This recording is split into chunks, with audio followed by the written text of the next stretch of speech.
अक्षय, नहीं, आप तो कभी मेरे साथ गलत कर ही नहीं सकते, कभी भी नहीं।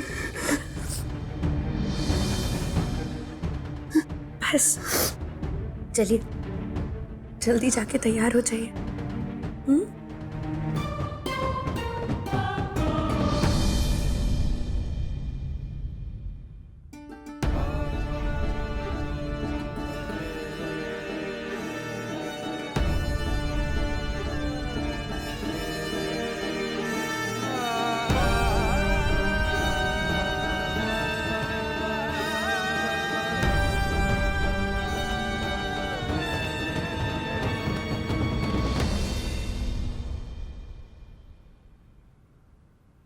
गुड मॉर्निंग नानी। उठ गए आप? Good morning. नीलेश अंकल की फोटो कहाँ गई?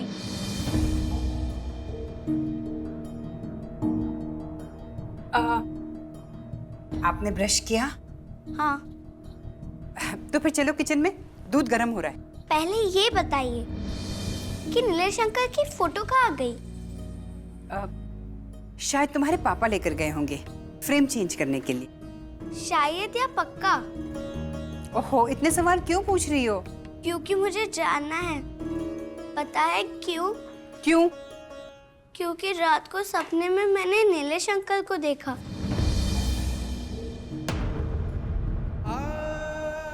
नीलेश अंकल, पापा और मैं एक बाइक पे कहीं जा रहे थे। बाइक एकदम से ऐसे ऐसे हिलने लगी और जाके सीधा एक पेड़ को टकरा गई।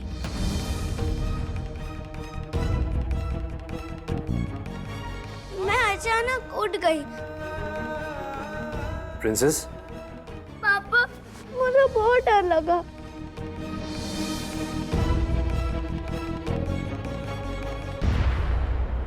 अरे रोते नहीं है प्रिंसेस, डोंट क्राई। कभी कभी ऐसे बुरे सपने आ जाते हैं, पर वो तो सपने होते हैं, सिर्फ सपने। ऐसे सपने कभी सच नहीं होते। पक्का? पक्का। जब तक तुम्हारे पापा तुम्हारे साथ हैं, तुम्हें कोई तकलीफ नहीं होगी।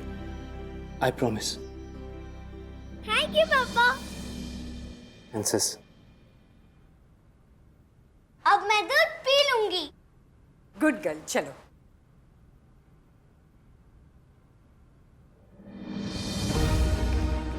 अक्षय, आप ब्रेकफास्ट करने के लिए चलिए, मैं अभया को कॉल करके आती हूँ।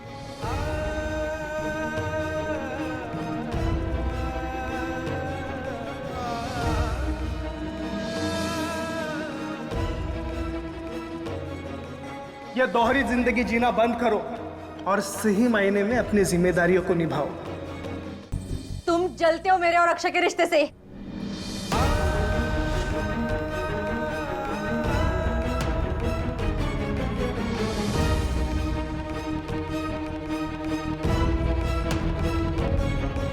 इस गलतफहमी में मत रहना कि तुम्हारा कोई अधिकार है मुझ पर।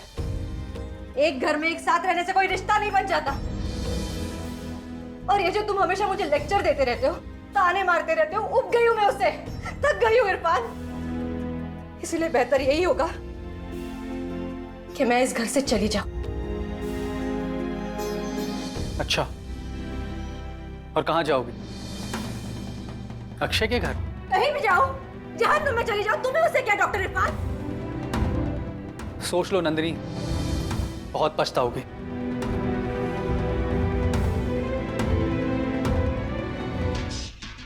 भगवान से मेरी एक ही प्रार्थना है, आपके और हमारे बीच में कभी गलतफहमियां ना आए।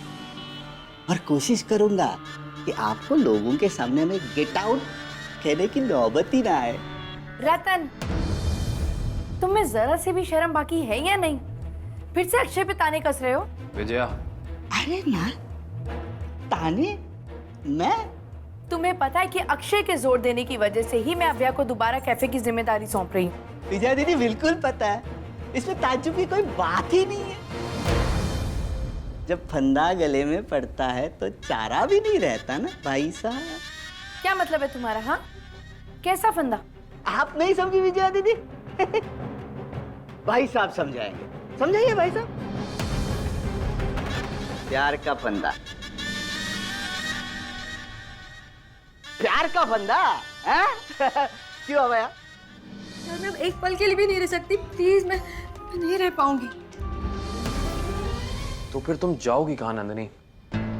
इस शहर में ना ही कोई तुम्हारा दोस्त है, ना ही रिश्तेदार है। इसीलिए तो तुम्हारे पास आई हूँ अक्षय। क्या मैं कुछ दिनों के लिए तुम्हारे घर रहने आ सकती हूँ? अक्षय प्लीज, देखो कुछ दिनों की तो बात है, और वैसे भी बहुत ही डर गई हूँ मैं अक्षय। तुम्हारे साथ रहूंगी तो थोड़ा सुकून तो मिलेगा।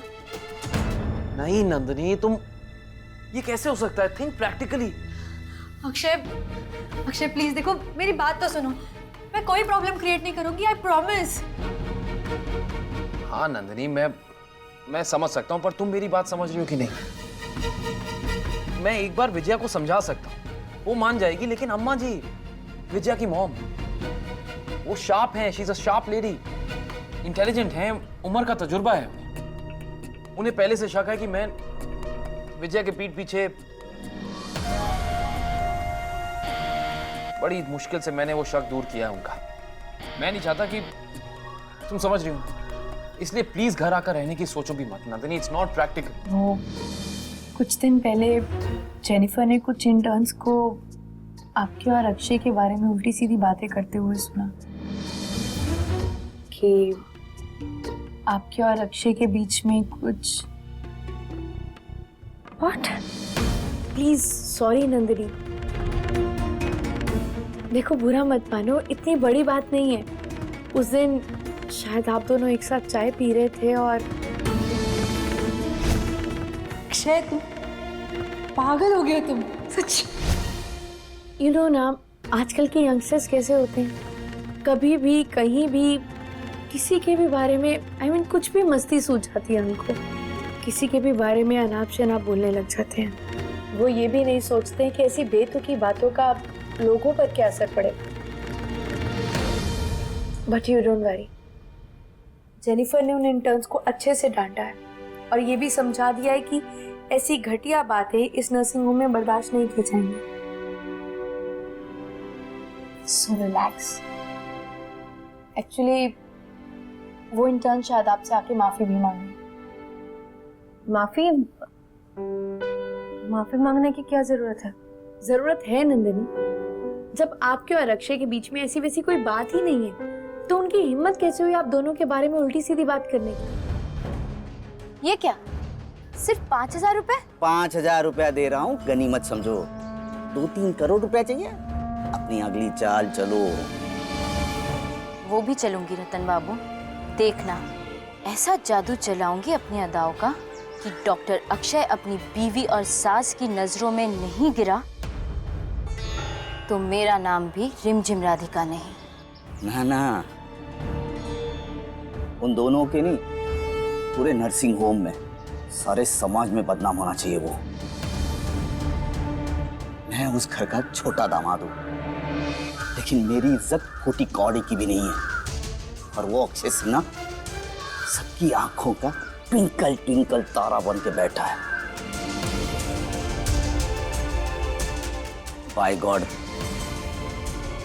जिस दिन उसका घमंड चकनाचूर होगा, उस दिन मेरे कलेजे में ठंडक पड़ेगी।